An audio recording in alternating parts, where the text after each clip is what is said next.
ప్రకృతి నేస్తాలైన శ్రీరుద్ర వారి మట్టి గణేశ విగ్రహాలు ఇప్పుడు అన్ని రత్నదీప్ స్టోర్స్ లో లభ్యం. త్వరపడండి. నమస్కారం, నేను మీ జాహ్నవి. మనతో ఉన్నారు ప్రముఖ జ్యోతిష్య వాస్తు పండితులు, జ్యోతిష్య వాస్తు శిక్షణ నిపుణులు, లలిత ఉపాసకులు బ్రహ్మశ్రీ నానాజీ పట్నాయక్ గురువు గారు. సూక్ష్మంలో మోక్షం ఈ ప్రత్యేక కార్యక్రమం ద్వారా ప్రతి రోజు యొక్క స్పెషాలిటీని ప్రత్యేకంగా గురువు గారు వివరంగా వివరిస్తూ ఉంటారు కదా. మరి అలాగే వినాయక చతుర్థి పండుగ వస్తోంది. మరి పండుగకి మనందరం కూడా ఎలా సిద్ధం అవ్వాలి, ఈ విశేషాలన్నీ కూడా గురువు గారి మాటలు అడిగి తెలుసుకుందాం. నమస్కారం గురువుగారు. శ్రీమాత్రే నమః. వినాయక చతుర్థి గణపతి పండగ. సో పిల్లలు పెద్దలు ప్రతి ఒక్కళ్ళకి పండగ వాతావరణమే గురువుగారు.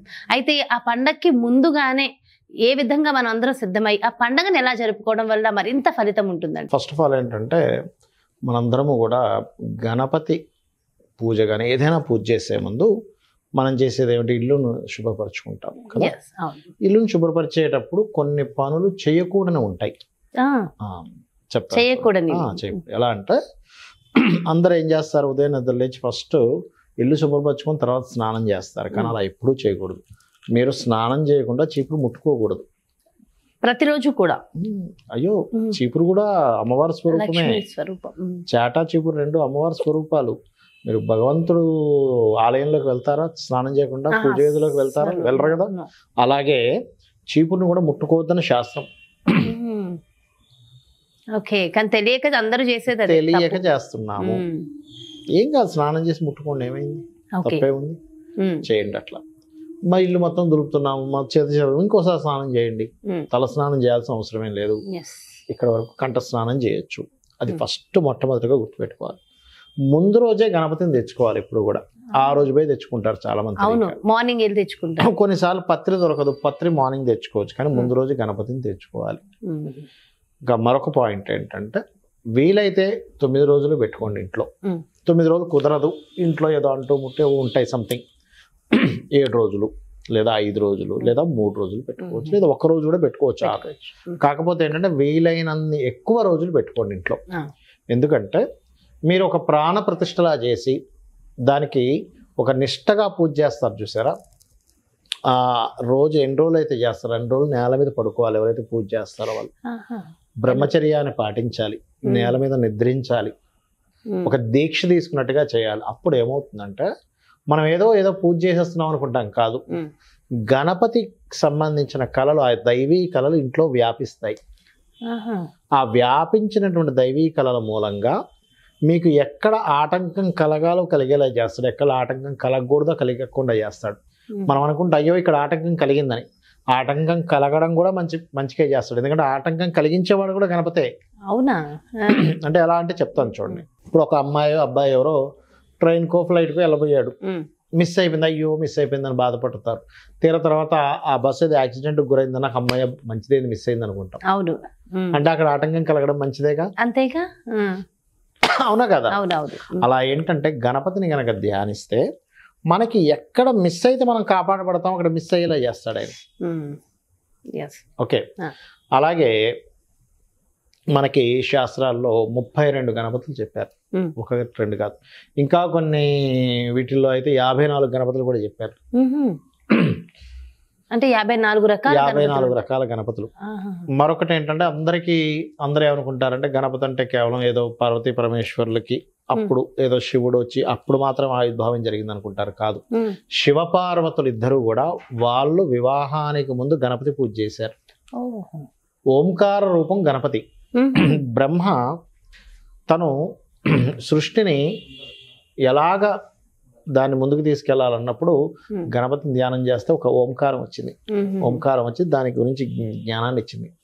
అదేవిధంగా మనకి వ్యాస మహర్షి ఈ పురాణాలు ఇవన్నీ రాయడానికి ముందు ఆయనకి తోచకపోతే గణపతిని ధ్యానం చేశాడంటారు.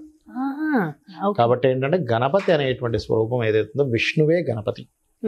విష్ణువే గణపతి అనడానికి ఏమిటి అంటే మనకు కొన్ని పురాణాల్లోని వాటిల్లోని ఒకసారి విష్ణు పార్వతీదేవి వైపు చూసి, అన్నా చెల్లెలు కదా వాళ్ళిద్దరు, చూసి ఒకసారి నీ కడుపును పుట్టాలి అనుకున్నట్ట. అనుకున్నప్పుడు ఆ పార్వతీదేవి సరే నీ యొక్క కోరిక తప్పకుండా నెరవేరుతుంది, గణపతి మరియు సుబ్రహ్మణ్యేశ్వర స్వామిగా 2 రూపాలుగా నువ్వు పుడతావని చెప్పి ఆవిడ ఇద్దరు కూడా విష్ణు స్వరూపమే అని చెప్పి చెప్పడం జరిగింది. అందుకే చూడండి, శుక్లాం భరధరం విష్ణుం అని వస్తుంది. శశివర్ణం చతుర్భుజం ప్రసన్నవదనం ధ్యాయేత్ సర్వ విఘ్నోపశాంతయే అవును. అంటే ఎందుకు విష్ణువే గణపతి. గణపతి. ఓకే, అయితే ఈ యొక్క గణపతికి సంబంధించిన విషయంలో మనం ఏమనుకుంటాం, కేవలం మానవ మాత్రులకు మాత్రమే అని అనుకుంటాం కాదు, సకల దేవతలకి గణపతి యొక్క అవసరం ఉంది. ఆఖరికి ఈ సృష్టిని నడిపిస్తున్నటువంటి ఈ సృష్టికి పార్వతి మన పితరం జగత పితరం వందరి పార్వతీ పరమేశ్వరం అంటూ ఉంటాం కదా, ఈ జగత్తుకి తల్లిదండ్రులైనటువంటి వారికి కూడా గణపతి సహాయం చేశాడు, తెలుసా మీకు? అవునా? పార్వతీదేవికి బండాసురుడికి సంబంధించిన యుద్ధంలో ఆ బండాసురుడి యొక్క తమ్ముడు విశంగుడు అంటున్నాడు, అందులో ఒక తమ్ముడు వెళ్ళి మనకి విఘ్నశిలా యంత్రాన్ని వేస్తాడు కదమ్మా. విఘ్నశిలా యంత్రం వేసినప్పుడు మరి దాన్ని బయటికి తీస్తే మనకి దాన్ని ఒక్క గుద్దుతో చేస్తాడు. ఆ పార్వతీదేవి పిలుస్తుంది కదా అప్పుడు, అంటే కామేశ్వర ముఖాలోక కల్పిత శ్రీ గణేశ్వర, వాళ్ళిద్దరు ఒకరి ముఖం ఒకరు చూసుకుంటే ఆ నవ్వు నుంచి పుడతాడు గణపతి. పుట్టి ట్రై చేస్తాడు ఎక్కడ, ఎందుకంటే ఆ విఘ్నశిలా యంత్రం పడడం వల్ల అందరికీ వైరాగ్యం వచ్చేస్తుంది. ఏం యుద్ధం చేస్తాం, ఎవరి కోసం యుద్ధం చేస్తాం, ఇది యుద్ధం చేయాలా, ఆ క్రెడిట్ ఎవరికి వెళ్తుంది, ఇట్లాంటి ఆలోచనలకు వెళ్ళిపోతారు. అప్పుడు గణపతి అక్కడికి వచ్చి ఆ విఘ్నశిలా యంత్రాన్ని బదులు కొడితే కానీ అక్కడ ఉండే వాళ్ళందరికీ వైరాగ్యం పోదు. మరి వీళ్ళందరూ ఉన్నారుగా, ఎందుకు గణపతిని పిలిచిందంటే గణపతికే అది సాధ్యం. అలాగే ఒకసారి పరమేశ్వరుడు కూడా హెల్ప్ చేస్తాడు ఒకసారి గణపతి. మన త్రిపురాసురుడు ముగ్గురు రాక్షసులు ఉంటారు, వాళ్ళ ముగ్గురికి 3 రకరకాల పట్టణాలు ఉంటాయి. వాళ్ళకి స్పెసిఫిక్గా కొన్ని పట్టణాలు, అవి కదిలే పట్టణాలు ఉంటాయి. ఆ కదిలే పట్టణాలతో వెళ్తూ ఈ యజ్ఞాలు చేసే వాళ్ళందరినీ ధ్వంసం చేస్తూ ఉంటారు. అప్పుడు ఈ దేవతలందరూ పరమేశ్వరుని వేడుకుంటే నాకు మరి మంచి గాంధీవం కావాలి, ఇవన్నీ కావాలి, యుద్ధం చేయాలంటే వాళ్ళకు వరం పొందుతారు వాళ్ళ ముగ్గురు. ఎలా అంటే వాళ్ళ ముగ్గురు ఒకే లైన్లోకి వస్తే కానీ వాళ్ళు సంహరించబడ్డదు. అప్పుడు పార్వతీ పరమేశ్వరులు ఇద్దరూ కూడా వాళ్ళని సంహరిద్దామని పరమేశ్వరుడు గాంధీవం పట్టుకొని, అది మన బాణం పట్టుకొని వెళ్తే అక్కడ ధనస్సు పట్టుకొని వాళ్ళ ముగ్గురు ఒక లైన్లోకి రారు. అప్పుడు పార్వతి అంటుంది, మీ అబ్బాయికి చెప్పొచ్చారా అని. అంటే ఏంటి, గణపతికి. అంటే పరమేశ్వరుడు కూడా గణపతికి ముందు ఏదైనా ఒక పని ప్రారంభించేటప్పుడు గణపతిని తలుచుకోవాల్సిందే అని చెప్తుంది శాస్త్రం. అవునా? పరమశివుడు సైతం చెప్పుకోవాలని చెప్తుంది. అలాగే అప్పుడు ఏం చేస్తాడు, ఆ యొక్క శివుడు గణపతి దగ్గరికి వెళ్తే నన్ను కొంచెంసేపు ధ్యానించు అంటే, ధ్యానిస్తుండగా శివుని యొక్క శరీరంలోంచి 5 ముఖాలు ఉన్నటువంటి గణపతి బయటకు వస్తాడు. సింహం మీద కూర్చున్నటువంటి, మనం ఎంతసేపు మూషికం ఒకటే అనుకుంటాం కాదు, మూషికం ఉంది, సింహం ఉంది ఆయనకి వాహనంగా, నెమలి కూడా ఉంది ఆ వాహనంగా ఆయనకి. గణపతికి నెమలి వాహనారుడు ఉంటాడు, సింహ వాహనారుడు అండ్ మూషిక వాహనారుడు గణపతి వచ్చి అప్పుడు అతనికి ఆ యొక్క గణపతి ఆ ముగ్గురిని తొండంతో ఒకే లైన్లో వచ్చేలా చేస్తే అప్పుడు బాణం వదులుతాడు ఆ యొక్క పరమేశ్వరుడు, ఆ శివుడు. అయితే ఇక్కడ ఏంటంటే గణపతిని ఎక్కువగా గరికతోనే పూజించాలి అని చెప్తుంది శాస్త్రం. ఎందుకు? దాని వెనుక సైంటిఫిక్ రీజన్ ఏమైనా ఉంది. సైంటిఫిక్ రీజన్ అంటే ఇక్కడ అలా కాదు. ఇక్కడ ఏంటంటే మీకు చూడండి, ఏదైనా ఒక ఆటంకం కలుగుతుంది, ఎటువంటిది, చదువులో కావచ్చు, అదేవిధంగా వివాహంలో కావచ్చు, సంతాన సంబంధించిన విషయంలో కావచ్చు, ఏదైనా ఆటంకం కలుగుతుంది అంటే దానికి కారణం ఏంటంటే మీరు పూర్వజన్మల్లో చేసిన కర్మ. ఆ కర్మ మూలంగానే ఆటంకాలు కలుగుతుంటాయి. అది ఏ గ్రహ రూపంలో మనకు వస్తుంది అంటే కేతు గ్రహం రూపంలో వస్తుంది మనకి. ఈ కేతువుకి అధిష్టాన దేవత ఎవరంటే గణపతి. కేతువుని దర్భతోని గరికతోని పోలుస్తారు. దర్భ వేరు, గరిక వేరు. గరిక ఏంటంటే ఇలా మొలిచి మళ్ళీ ముందుకు వెళ్ళి మళ్ళీ భూమిలోకి వెళ్ళి మళ్ళీ మొలుస్తుంది. అలాగా గరిక, ఎందుకంటే దాని యొక్క వంశాంకురాన్ని అది పెంచుకుంటూ వెళ్తుంటుంది దీన్ని. ఇప్పుడు మనకి ఆటంకాలు చదువులో లేదా సంతానము, వివాహము, ఇవన్నీ ఆటంకాలకి గరికతో ఎప్పుడైతే మనం గణపతిని అర్చిస్తామో ఆ ఆటంకాలు పూర్తిగా తొలగించేటువంటి యోగాన్ని ఆ యొక్క గణపతి మనకిస్తాడు. అలాగే గణపతిలో సకల దేవతలు ఉన్నాయని చెప్తుంది శాస్త్రం. ఇప్పుడు చూడండి, గణపతి 10 హస్తాలతో ఉంటాడు ఆయన, ఇటు 5. మీరు గమనించండి, గణపతి చేతుల్లో ఉన్నటువంటి మొట్టమొదటిగా పైన చక్రము, ఆ యొక్క తామర పువ్వు ఉంటాయి. చక్రం అంటే విష్ణువు, తామర పువ్వు అంటే లక్ష్మీదేవి. తర్వాత దాని కింద చూసుకున్నట్లయితే త్రిశూలము మరియు అంకుశం ఉంటుంది. త్రిశూలం అంటే శివుడు, అంకుశం అంటే అమ్మవారు. దాని తర్వాత కిందకి కనుక చూసినట్లయితే అక్కడ నాగలి, అదేవిధంగా వరి పట్టుకున్నట్టుగా ఉంటుంది. అంటే నాగలంటే మనకి వరాహస్వామి, వరి అంటే ఈ భూదేవి. అలా అదేవిధంగా ఇంకొంచెం కిందకు వచ్చినట్లయితే పూల బాణాలు చెరుకు విల్లు ఉంటుంది, ఒకవైపు ఏమో నల్ల కలువలు ఉంటాయి, అంటే రతీమనమతులు. అలాగే కిందకు వచ్చినట్లయితే ఒకవైపు దంతము, ఇంకోవైపు సిద్ధి బుద్ధికి సంబంధించిన పుస్తకాలు కానీ ఇది కానీ ఉంటుంది. అంటే ఏమిటి, గణపతి అంటే పార్వతీ పరమేశ్వరులు, విష్ణువు, రతీమనమదులు, వరాహస్వామి, వీళ్ళందరి యొక్క స్వరూపం గణపతిలో ఉంది. మనకి గానాపత్యులు అని ఉంటారు.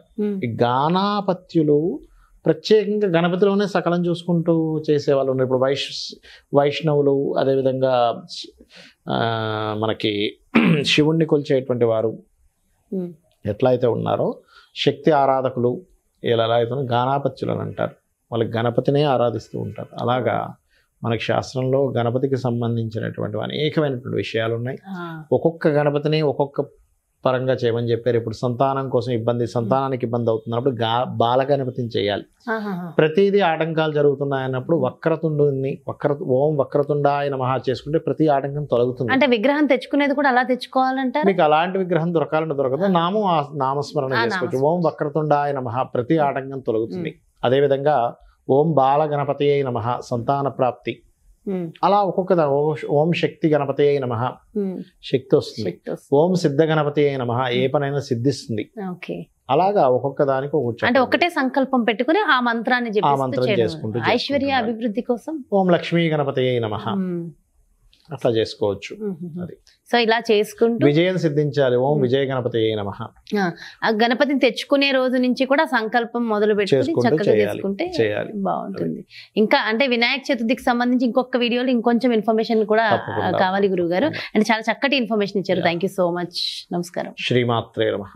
చూసారు కదండి. మరి ముందుగా వినాయకుడిని మనం ఇంటికి తీసుకుని ఆహ్వానించే ముందు ఖచ్చితంగా మనం ఎలాంటి నియమ నిష్టలు ఆచరించాలి, ఎప్పుడు మనం చేయవలసిన విధి విధానాలు ఏమిటి అనేది డీటెయిల్గా ఎక్స్ప్లెయిన్ చేశారు కదా. మనందరికీ విషయ పరిజ్ఞానాన్ని అందిస్తూ చక్కటి కథని కూడా వివరించారు కదా. మరో ప్రత్యేకమైన కార్యక్రమంతో మళ్ళీ మీ ముందుకు వచ్చేస్తాను. మరి అలాగే మీ యొక్క జాతకానికి సంబంధించి కానీ, లేదంటే మీ ఇంటి వ్యాపార వాస్తుకు సంబంధించి కానీ గురువు గారిని సంప్రదించాలి, అపాయింట్మెంట్ కావాలి అనుకుంటే క్రింద డిస్ప్లే అవుతున్నటువంటి నెంబర్స్ కి కాల్ చేయగలరు. నమస్కారం. సుమన్ టీవీలో మీ పర్సనల్ అండ్ బిజినెస్ ప్రమోషన్స్ కోసం కింది నెంబర్ కి కాంటాక్ట్ చేయండి.